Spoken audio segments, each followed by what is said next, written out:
Albatta bo'ladi do'stlar. Islomning 5-sharti haj qilish, ya'ni Ka'bani tavof qilishdir. Haj ibodatini ado qilishning sharti o'zi va oilasi uchun yetarli miqdorda iqtisodga ega bo'lish va yo'lning bexatar bo'lishidir. Do'stlar, bulbulning bizga deydiganlari badek qiladi. Uning so'ziga quloq solaylik. Sözümni başlaşdan burun, söyümlük dostumuz Tögünün sözüge kulak salaylı.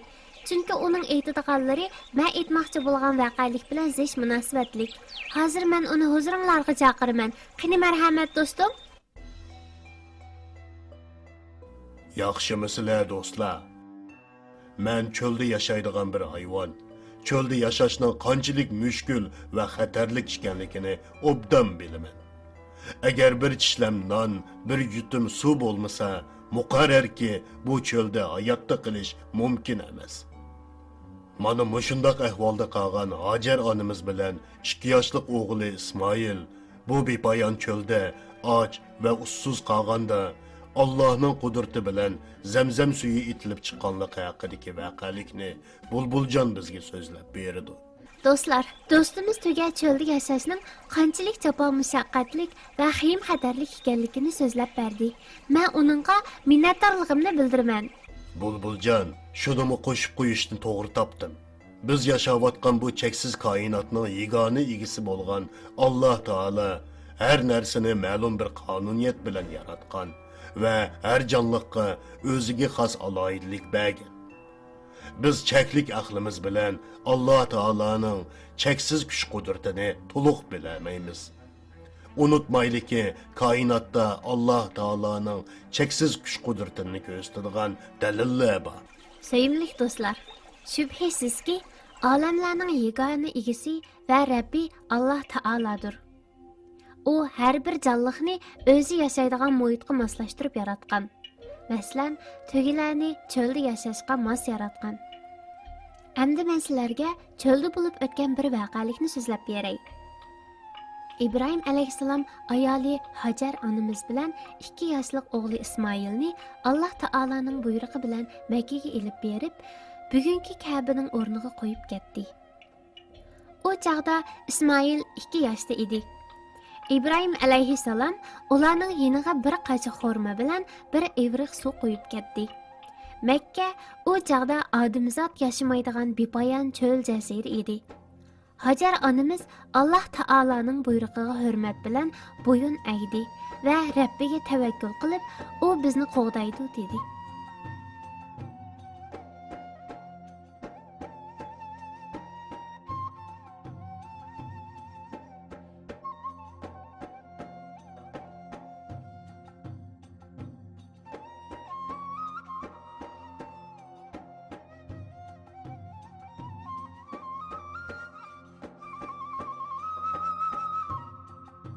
Uzun o'tmay suv bilan xorma tugidi.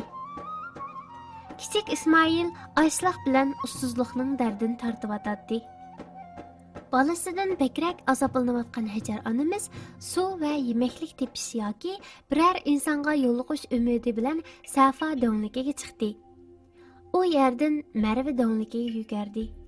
O'g'ilni ko'ra olmagidek past yerga tushganda Ismoilga biror xavf yetishdan ansirab orqaga yondi. Bu kelib ketish uda 7 qitim takrorlandi.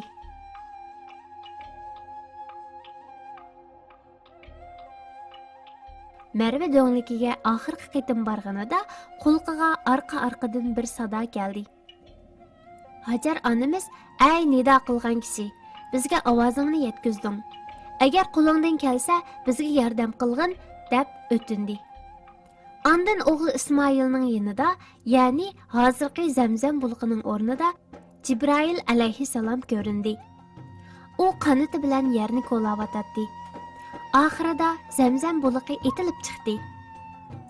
Hajar onamiz bir tarafdan o'chimlab evriqiga suv qachilsa, yana bir tarafdan suvning eqib ketishidan ansirab, to'pa bilan to'saydi. Hajar onamiz avval o'g'li Ismoilga Zamzam ishgizdi. Ondan o'zi ichdi. Jibril alayhissalom uningga Zamzam bulg'ini to'xtab qolamdikin deb g'am qilmagan. Shu yer Baytullohning o'rnidir. Beytullahni o'g'ling İsmail bilan dadisi İbrahim saladı. Allah Taala bu ishni qilg'uvchilarni cho'qim o'z panohida saqlaydi, dedi.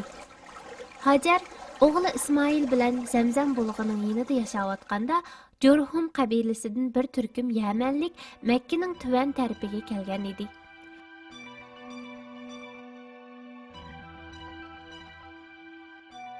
Ular Zamzam bulg'ining borlig'ini bilgandan keyin Hajar onamizning yoniga kelib, u yerga o'ltiraqlashish uchun ruxsat so'radi. Hajar onamiz ularga Zamzam bulg'iga egidorchilik qilishni talashmaslik sharti bilan rozilik bildirdi. Shuning bilan Makka shahri barpo bo'lishga boshladi. İsmail alayhissalom balog'atga yetganda Jurhum qabilalik bir qiz bilan uylandi. İsmail alayhissalom 30 yoshga kirganda dadasi İbrahim alayhissalom Makkaga kelib, Ka'bani bino qilishga buyurilganligini aytdi. Hajar onamiz İbrahim alayhissalom Makkaga kelishdan burun 90 yoshida vafot bo'lib, Hijri İsmailga dafn qilingan edi. Shunda qilib Ka'ba yasalishga boshladi. İsmail alayhissalom tosh to'shsa, İbrahim alayhissalom tom qo'piratdi. Beytullah bitgandan keyin İbrahim alayhissalom bilan İsmail alayhissalom duo qilib, Rabbimiz, amalimizni qabul qilgin. Sen haqiqatan anglab turg'uchisan, hammani bilib turg'uchisan. Rabbimiz, ikkimizni o'zingga itoatman qilgin. Bizning avlodlarimizdanmi o'zingga itoatman ummat chiqargin. Bizga hajimizning qoidalarini bildirgin. Tavbimizni qabul qilgin. Chunki sen tavbani nihoyat qabul qilg'uchisan, nihoyat mehribonsan. Rabbimiz, ularning ichidan oyatlaringni ularga tilovat qilib berdigan, ularga kitob va hikmatni o'rgatadigan, ularni pok qiladigan bir payg'ambar avatgin. Haqiqatan sen g'olibsan, hikmat bilan ish qilg'uchisan, dedi. Ka'ba bino qilingandan keyin Alloh taolo İbrahim alayhissalomga insonlarni hajga chaqirishga buyurdi. İbrahim alayhissalom, Rabbim, insonlarga ovozimni qanday yetkazaman, dedi. Alloh taolo, sen chaqirgin, men yetkazaman, dedi.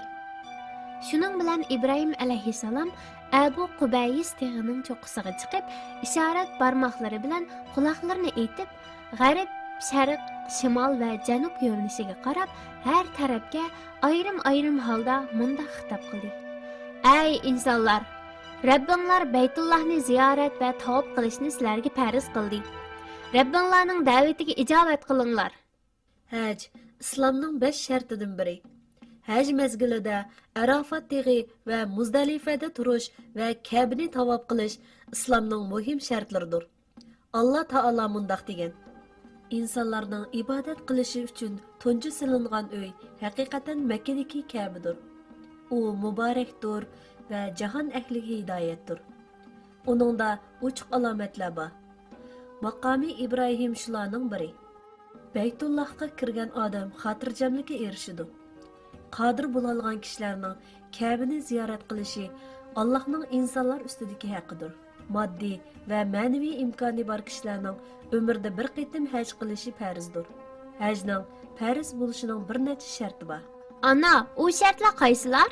O'g'lim, hajning farz bo'lishining shartlari balog'atga yetgan bo'lish, aqli hushi joyida bo'lish, hur bo'lish, hajning farz ekanligini bilish, haj shartini o'rindash uchun vaqti bo'lish, o'zi va oilasi uchun yetarli iqtisodi bo'lish, haj yo'lining ravon va bexatar bo'lishi qatorliqlar. Dunyoning har tarafidan kelgan irqiy, rangi va tili bir-biriga o'xshamaydigan musulmonlar haj ibodatini ado qilish uchun Ka'baga to'plashidi. Bir-biri bilan tanishidi. Bu nima degan hayajonli manzara, ha? Nihoyatda to'g'ri aytding, o'g'lim. Ular Beytullahga yuzlanib, o'xshash vaqtda qiyamda turadi, rukuga boradi, sajda qiladi va Ka'bani tavob qiladi. Ondan qong'ichi zamzam ichidi. Hojilar haj jarayonida İbrahim alayhissalomning tavakkilchanligini, Hajar onamizning chidamchanligini va İsmoil alayhissalomning itoatkorligini ko'z oldiga keltiradi. Haj ibodati nima degan katta ibodat, ha? Shundaqmi, ona? Shundoq, o'g'lim. Haj ibodati haqiqatan bek katta ibodatdir. Hajda dunyoning har qaysi joylaridan kelgan musulmonlar bir-biri bilan tanishadi. Madaniyat almashtiradi. Iqtisodiy munosabat o'rnatadi. Yangi uchurlarga ega bo'ladi va islom haqidagi bilimi cho'qirlashadi. Qisqasi, haj sening deganingdek bakmu hayajonli bir ibodatdir. Yig'inchoqlaganda islomning 5 sharti Allohdan boshqa iloh yo'qligiga, Muhammad alayhisalomning uning elchisi ekanligiga ishonish, namoz o'qish, ro'za tutish, zakot berish va haj qilishdir. Bularni o'rgangandan keyin insonning ko'ngli arom tepib, o'ziga bo'lgan ishonchi oshadi ekan. Shundaqmi, ana? Shundaq, nihoyatda to'g'ri deding o'g'lim.